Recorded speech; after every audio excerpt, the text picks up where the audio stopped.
Hello, and this is week number 22 of the Deliberate Talks podcast. And as we inch closer towards our Silver Jubilee episode next month, this is me, Dakshin Adyanthaya, your host, welcoming you for yet another conversation with someone whose content is straight away a conversation starter when it comes to entrepreneurship. And while we gear up for a new year, let's try and get all the juice from her on the mindset of an entrepreneur in the year 2021. But as the format goes, here are some cool stats on today's topic for you. According to a study, 58% of entrepreneurs worked in a corporate world prior to starting their own business. The Global Entrepreneurship Monitor highlights over half of adults across 35 economies want to start a business to make money because jobs are scarce. Also, a report from FreshBooks highlights 1 out of 5 people haven't taken the plunge to become an entrepreneur because they are loyal to their current company. But how does the year look post-COVID for entrepreneurs?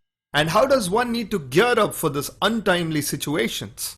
This and more with our guest today, right after this intro.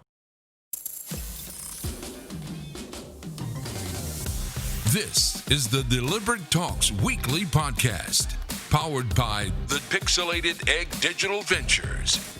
Tune in every week to learn something new about digital marketing and entrepreneurship. And now, over to the voice of your host, Dakshin Adyanthaya. Enjoy the show. So on today's episode, we have someone who's a lead consultant for creative entrepreneurs. Via her venture Airtight Concepts, she revitalizes 7-figure plus service business with high-ticket items by working directly with business owners to get their business back on track. She has also been featured in the likes of Forbes, the Huffington Post, and more. Here's introducing Maiko Sakai. Hi Maiko, welcome to the Deliberate Talks podcast. Hello. Thank you so much for having me. I'm really excited to be here. So, your bio states revenue strategist, a secret weapon to visionary entrepreneurs and founders, and you help build a high-functional, profit-generating machine for their dreams. Tell me, Maiko, a little bit about your business and how has your journey been so far? Yeah, let me just start from how I started out. So I'm based in New York, and I started out my career in New York as well. And my first, gig that I had was working for record labels, and that's what I wanted to do. So I wanted to work in the music business, and I got to do it. So it was great, for over a decade or so. But I always felt like I was going to start something on my own, like starting a business someday. So while I was working for, those record labels time to time, going to different label, I wanted to learn everything about running a business. So towards the end of my career, working for a company, I got to manage a sub-label under a big umbrella. And I got to sort of pretend to run a business that way. And I learned quite a bit. And I highly recommend anyone who is working for someone else right now, but thinking about starting a business, to look at their job in that way. Not just looking at it to be a job to pay bills, but what else can you learn from your job? If you can look at it from that perspective, you get to learn a lot. So that's one thing. And so when I was transitioning into running my own business, I didn't have a lot of resistance going into it, like managing budget to, what to invest in my business and all those things that we can talk about later. It didn't feel like, oh my God, I have to learn everything from the beginning. So I highly recommend that first and foremost. And when I left the industry, I was still kind of in the industry. So my business, my first business was doing music licensing. So it's basically, about buying and selling music for different types of use, whether it's for film or commercials, yada, yada, yada. But that slowed down as time went by because this industry was really changing rapidly. You know, back in the day when iPod, I'm not talking about iPad, I'm talking about iPod, when that came out, you know, the whole business model shifted. A lot of people got laid off and a lot of people had to look for new jobs and all that. And I wasn't exempt from that. So I was getting less and less licensing deals from smaller record labels that I used to, you know, work with. So I had to pivot at that time. So then I went into business management for high net worth entertainment individuals, managing their personal and business finances. And I hated it. I was able to do it, but I was told my boss that just stick with your scope. Don't talk to your clients about other projects or, you know, other things that you're interested in talking to them about. Well, I was interested in everything they did. You know, what are the new projects that they're working on and why they took them on, all those things. And we used to chat, and my employer didn't like it. So I decided, well, you know what? I'm just going to do that myself. So that's the story. Nice. Just touching upon what you said here, you mentioned people should take a job not as a job, but a stepping stone to starting something of their own.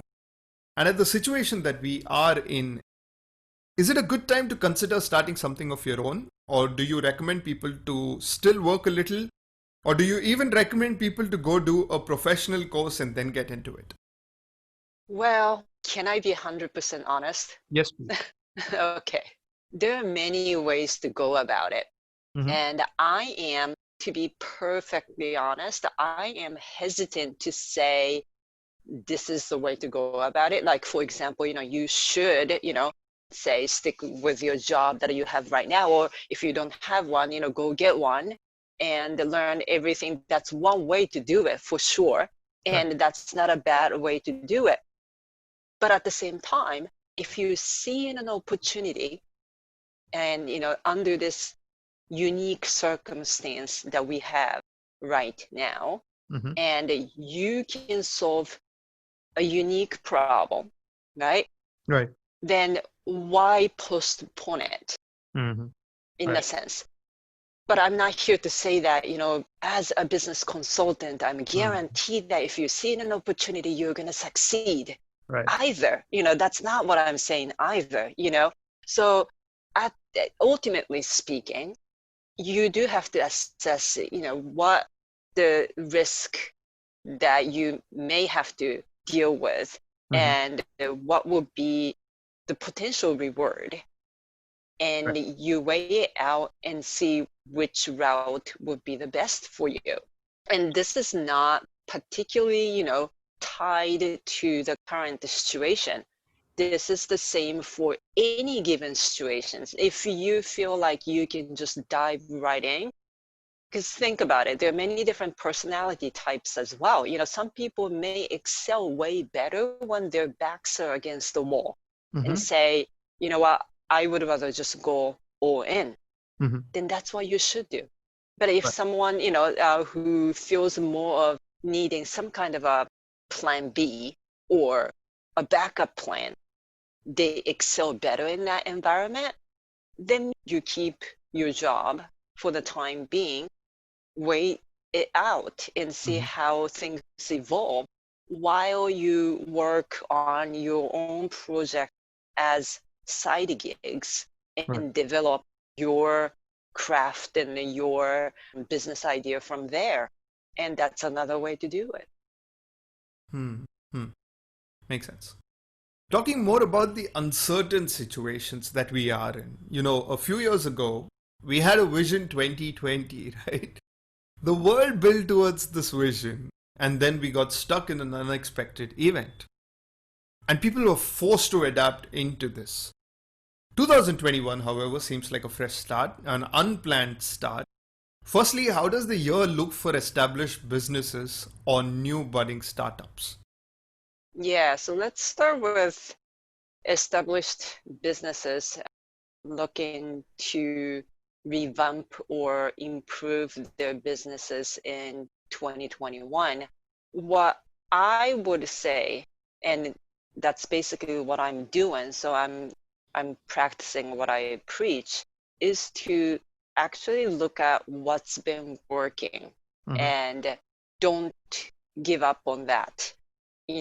Just because this new year is coming up, and since 2020 has been such a roller coaster ride, you may want to do something new, which is fine, but don't give up on something that is working. It may not be spectacular.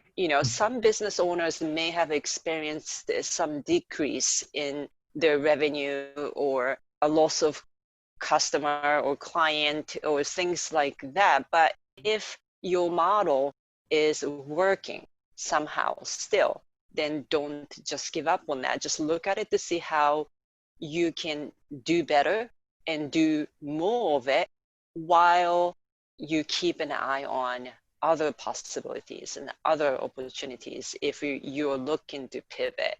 It's because we all have this shiny object syndrome, right?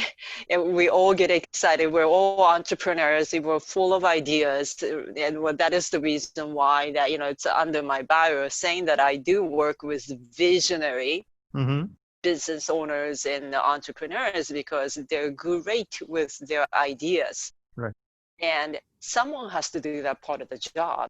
And obviously that's, entrepreneurs' job to have big visions, big ideas, right? And big plans. And that's their job.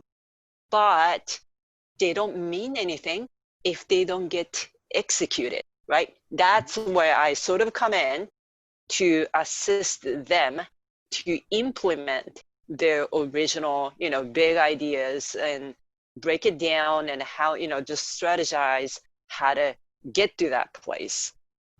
So you don't want to just to do this big picture, big ideas, big visions, and really not, taking the time required to map it all out.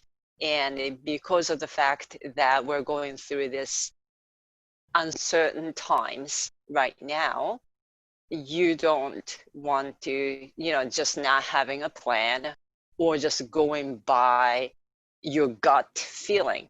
So that's one thing. But for budding entrepreneurs or newcomers, there may be many different opportunities. I don't just look at what we are going through to be all bad. I mean, not great for sure. I'm not trying to sugarcoat it or trying to ignore what's going on. But most of, great entrepreneurs that we all look up to, when I ask a question like, who do you look up to in the business world, right? What they're great at, they look at any given situations to be their opportunities. Right. So it's great if some of the people who are thinking about starting, they haven't started. They got nothing to lose. So they can focus more on, who needs help? What kind of problems, potentially new problems or challenges are out there that you can help with your expertise. Right. And go from there and start talking to those people and, see how they react, what they say, how they describe their situations and problems. And you will see how you can sort of craft an offer or offers to solve those problems. Right. Also talking about ideas, Maiko, startup ideas building towards a sector or the business idea that proved to be a solution for the new normal succeeded better. If I'm a startup in the initial stage with a product idea, what do I need to consider to become successful? Yeah, that's a good question. As a startup, what's really important isn't really about the ideas that you may have. It's more about whether or not there's demand for what you are exploring. Say you have a product idea, Mhm. and if that product idea came from the place of you scratching your own back because you had challenges or problems that you wanted to solve, and Mhm. you went out there in the market and you couldn't find anything, there's a potential there because you were out there in the market trying to find a solution for your problem and you couldn't find it.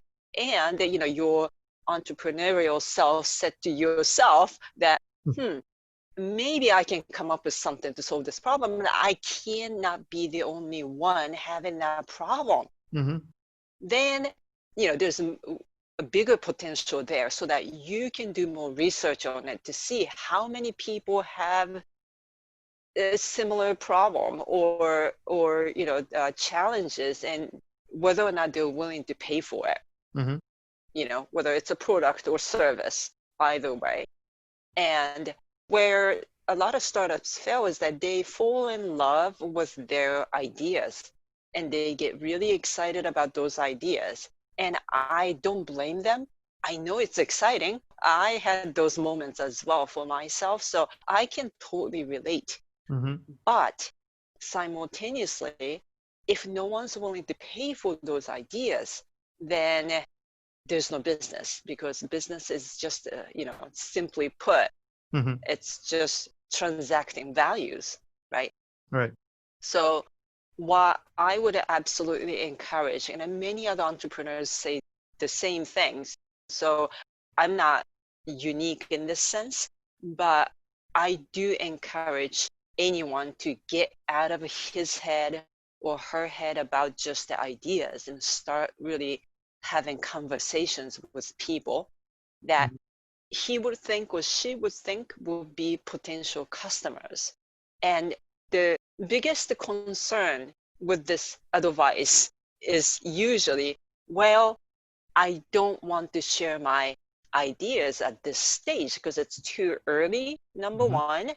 Mhm. And number two, I don't want anyone to steal my idea. Right. Right. You must have heard that, right? From a lot of startup founders, right? Right. You've been thinking about this idea, so you're definitely ahead of others Right. who might think it's a good idea and getting started from there. You're a few steps ahead of it. Mhm. And there's really nothing to worry about. It does come from this scarcity mindset, right? Right. There's not enough money to go around. There's not enough opportunities to go around. If you find yourself in that spot, you may want to reframe your thinking to say, you know what, if it's really good, I have nothing to worry about. Right. I'm going to have more conversations about it and find out how potential customers would react to that. Because Mhm. there are a lot of great ideas, business ideas that are nice, but not must have Mhm. ideas. Mhm. There are plenty of nice to have ideas. And maybe your friends and family or peers may say, oh, I like that idea. How nice. Hmm. Right. Right. Also, Maiko, there's also a very relevant talk on ideas, right? I had a conversation in the beginning of this year with a startup owner where this startup wanted to revolutionize portable power banks in India, where one could just pick up the power bank, rent it, and return it to the closest center. Now, they partnered with over 500 centers, mainly who were malls, cafes, and public spaces. And then, when COVID hit, the spaces shut, and suddenly a good idea with a great journey paused. In fact, it shut. And like these, there were many other ideas who initiated but failed or found it difficult to sustain. What do you suggest to these businesses, firstly, and how do they evolve in this uncertain times, or do they pause or resume when things get better? Well, the shortest answer for that is to explore everything, Mm-hmm. right? Because nothing is really permanent, with an exception, the fact that the change is permanent. Right. So whatever we're going through right now, or say a few months ago, will not be permanent. It's not going to be forever. Mm-hmm. So maybe that he can't really execute it the way he envisioned originally Right. at this given moment. But that doesn't mean that we don't ever go back to the way it was. I mean, it would still be a bit different, I'm sure. I'm kind of sensing that. But, so-called normal, right? But what do you do in the meantime, right? So you wanted to look from two different perspectives. So what if, he is to keep that business somehow, just wait it out until, things start to catch up again. Mm-hmm. That's one way to look at it. But also, as you lightly touched, what else can this thing do to serve our current needs? Yes, we're not really on the go right now, Mm-hmm. out and about and worrying about our batteries running out. Mm-hmm. That may not be the case. But is this piece of technology being portable and other things, can this be converted into more of I'm just making this up, but more of a targeting industrial sector, or like either making it bigger? I mean, there are some people still out there doing deliveries or other things, right? Right. So yes, maybe it was initially targeted towards sort of like a B2C, like a direct to customers and users kind of model. But what if you shift it slightly so that you target to different sectors, whether it's going to take a B2B model or other things potentially? I wouldn't give up on that. So, but it's not about really choosing which one, because there are a lot of variables up in the air with a business like that, potentially. So you wanted to look at it from different directions and having as many conversations as you can possibly have to see if anyone would have any insights or a bit modified ideas potentially. Right. And I would say just keep going with exploration of the original idea to be potentially morphed into something else. Makes sense. Now, from an idea to getting into setting your goals right, that's also a very crucial yet undervalued conversation. Tell me 3 things to avoid when you're working towards your business goals. Yeah, so goal setting is definitely important. It's better to have something to work yourself towards your goal. It definitely makes sense. But I've come to this realization that some goals that I set for myself, I've accomplished, and some of them I didn't. So, I was actually looking at them to see what happened. What did I do differently? Especially when I hit my goals, what did I do differently? Because there are some cases that I never hit the kind of goals that I set out for myself. And the 3 things that I noticed, the biggest things, I guess, is that number 1, I was attaching myself and my self-worth to this particular goal that I set. So if I don't hit this goal, I'm a failure, right? For example, if I don't hit this goal, I'm no good as a business consultant. If I don't hit this goal, I'm worth nothing. That's not helpful. So number 1, I strongly suggest that when you set any type of goals, don't attach your self-worth to that. Whether you're going to hit that goal or not is kind of arbitrary. It doesn't mean that you're not good as an entrepreneur just because you didn't hit that goal.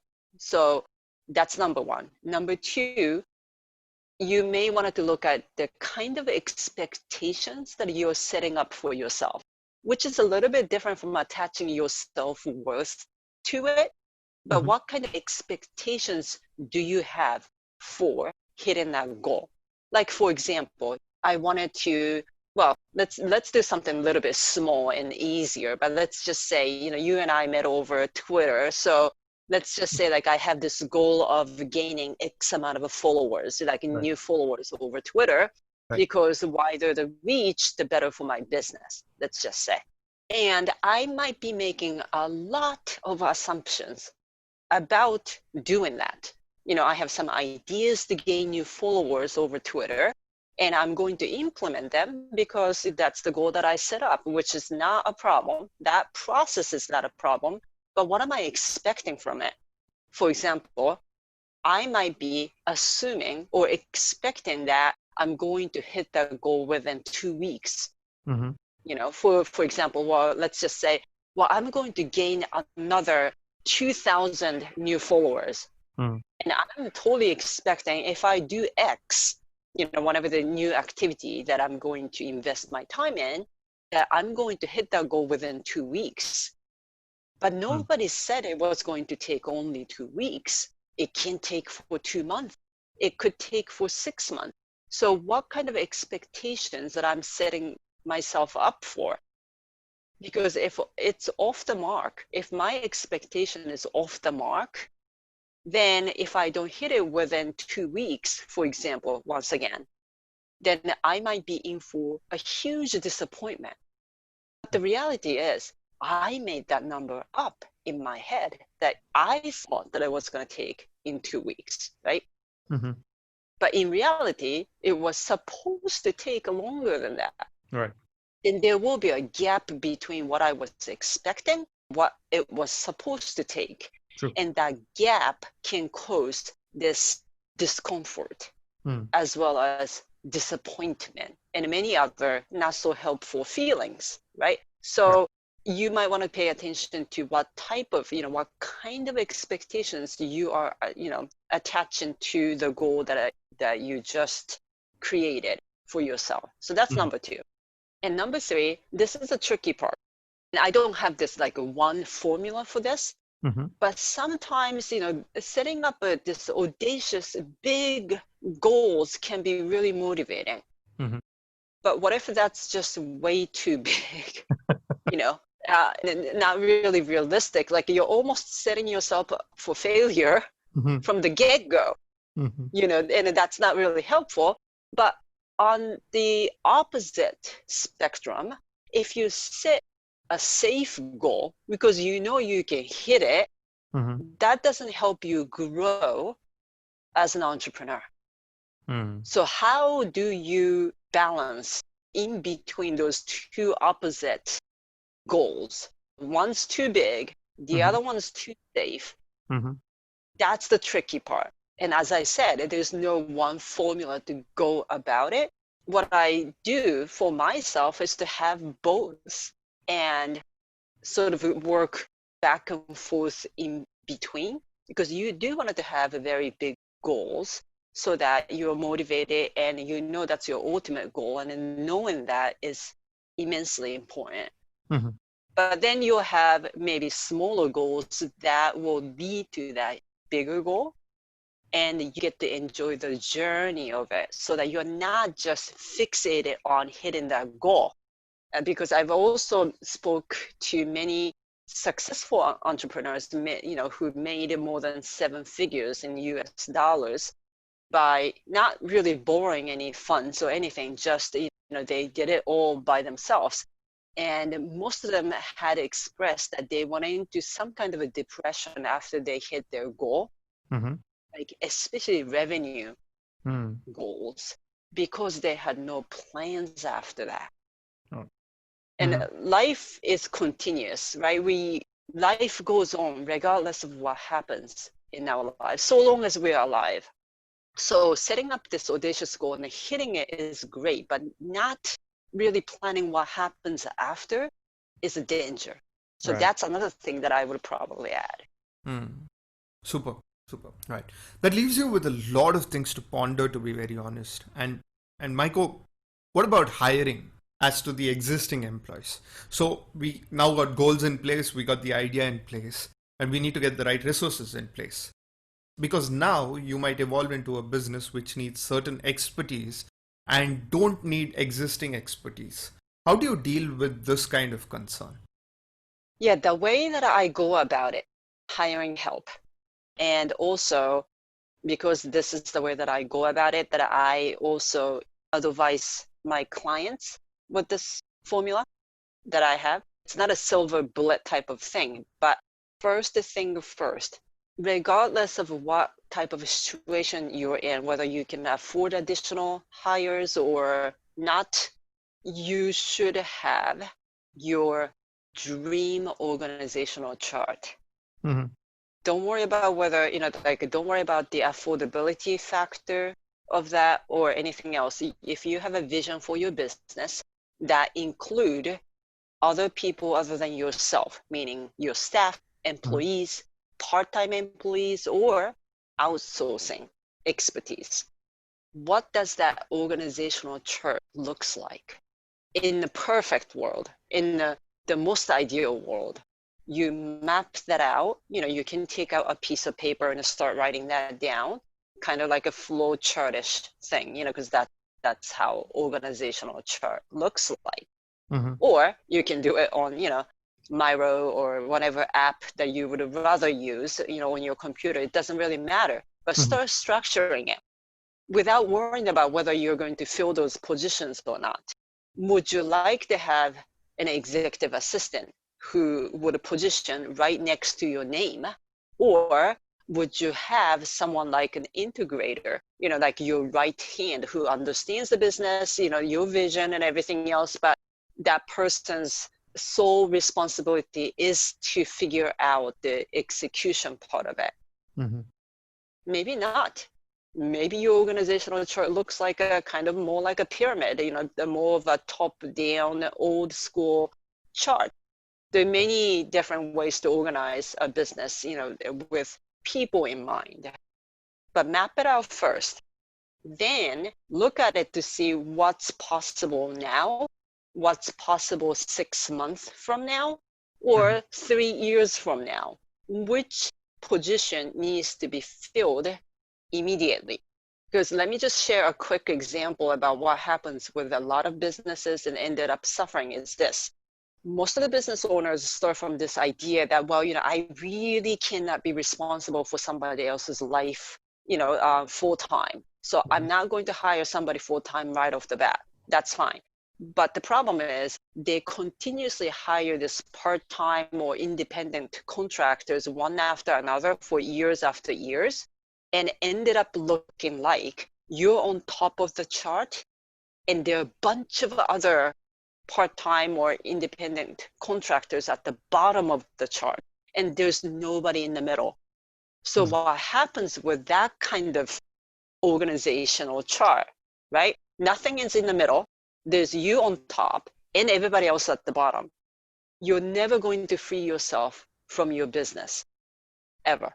Right. Because you have to watch out for all of them, right? Nobody is there to manage those people at the bottom. I don't like the expression of the bottom, of course, but if you were to position it, they're not going to be running your business without you, right? So that's a huge problem, that you're going to have to start really delegating key operational responsibilities to someone who understands your vision, Right. other than independent contractors and part-timers. So how does that process look like? Then you decide who to hire. Right. Great, Maiko. That's the end of our first round of questions. Now it's time for a quick plug-in. Friend us on your socials and let's connect. So quickly moving on to our next round. This segment is a rapid fire round and it consists of 5 to 6 questions for you. So are you ready for this? Absolutely. Great. Okay, 5 questions every entrepreneur should ask themselves in 2021. Okay. Number 1, what type of opportunities do you see in this new environment? Number 2, do you have expertise in a craft that can help solve some of the problems or the opportunities that you see? And number 3, would it be relevant 2 years or 3 years from now? And number 4, whether this is going to be a temporary thing or this is going to be a real thing. And number 5, who can support your idea and your vision down the road. Who do you need to meet, or who do you need to circle back to? Nice. Okay. Entrepreneurs should focus on personal branding now more than ever because At the end of the day, people do have attention span problem, the shortage of attention span. So if you can leverage your personal brand in a unique way, then you get to be on top of their mind. Okay. Teach me 3 words relevant to 2021 from a business point of view. Haha, interesting. 3 words that would come to my mind would be resilience. That's number one. And limitless thinking. Interesting. And relatability. Okay. And quickly, can you tell me what your rescue session is all about and Ask Maiko is all about? Right. So the rescue sessions are designed for established business owners having like serious temporary problems. For example, they can't make their payroll next week. You know, that's kind of like imminent, urgent issues. Right. And that's the paid session to quickly strategize so that they can get out of that situation. So that's, you know, the name, as the name suggests, that's really like an emergency type of thing that I'm actually pretty good at helping people with. Now, Ask Maiko is there for anyone who just wanted to chat about their businesses, whatever they have on their mind, just to get to know. So it's more like a coffee chat type of thing where I don't charge. It's 30-minute and, you know, we can get on the call and talk about anything that you have on your mind. Very nice. Okay. And finally, how does the year look for you, Maiko? So, I love this question. So it's been a long time coming, but my group program called Define and Refine Your Profitable Niche. It's basically market positioning program for entrepreneurs. It lasts for 8 weeks session. That is going really well. And I'm going to continue focusing on growing the program. What's really fantastic about this program is the graduates, so that all the students who go through it, they're all business owners, right? So everybody who graduate from that program, they all feel like they're part of this community, even though they may not know everybody in the program because they started from different starting point. We do this reunion Zoom call, and we get to meet everybody who went through the program. And there's this instant connection among them. And they help each other, they make suggestions, and that's not something that I planned in the beginning. It's sort of evolved organically. And I just love everything about it. So to answer your question, I'm going to, you know, continuously focus on this program and grow this community to 2-folds, 4-folds, 8-folds. Right. Great round of promptness there. And now I'm going to move into our last segment of question. This question is from a thread and it states, I'm someone who took a business loan to scale up, but the uncertainty and COVID stopped my growth journey completely. How do I regroup and build towards 1, repaying my loan, 2, going back to the drawing room to plan a new scale-up strategy? Okay, before I answer this question, I just wanted to make it clear that this is no legal advice and this is no financial advice. Okay, just wanted to make sure that I'm very clear on this. So I'm just merely making some suggestions here. So if you've already taken, without knowing all that details, right? If you've taken a business loan, definitely just talk to the lender and find out what kind of alternative methods of repayment that are available potentially because of what's happening right now. My guess is that the lender may have different ways of, potentially like a modified, altered the repayment methods made available, because I don't think that this person is the only one under this situation. There are many out there. So I would, if I were him or her, I would definitely look into it to see what are the options. Maybe he or she can decrease the amount of, say, monthly repayment amount, for a longer period of time or whatever that might be. There may be other possibilities that could help this person reduce the amount of stress. So that's number one.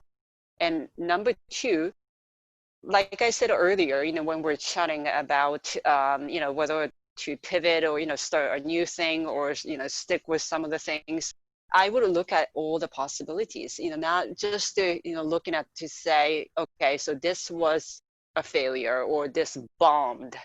So I'm just going to scrap it all and start something brand new. While that is an option, right? That's one option to keep in mind, but that's not the only solution there is. Maybe there's something else. It's like the battery charger, example that we went through earlier. What are other things that you can look at? Like, I would explore all possibilities and see what would stick. Right. Great stuff, Maiko. This is wonderful, and I had a great time connecting with you beyond Twitter and conversing with you on this topic. The value that you add on Twitter and with your content is absolutely fruitful, and I'm so glad that you could make some time for the Deliberate Talks podcast. I hope you enjoyed the conversation. Oh, I had so much fun. This is something that I love doing, and if we had more time, we could just keep going for another hour, right? For sure. I would love to. I wish you all the very best and hope 2021 pans out really awesome for you. Thank you so much for your time, Maiko. Take care. Thank you so much. Well, that's it for today's episode. Don't think, just go do it. I hope this episode has inspired you to take that step. And if you have any feedback, write to thedeliberate.talks@gmail.com. Also, don't forget to subscribe to our YouTube channel and follow us on Spotify, Google Podcasts, Apple Podcasts, and on the social media platforms of The Deliberate Talks and the Pixelated Egg Digital Ventures. Join in this Friday for a bonus episode, and until then, have a super duper week ahead, and don't forget to inspire and be inspired.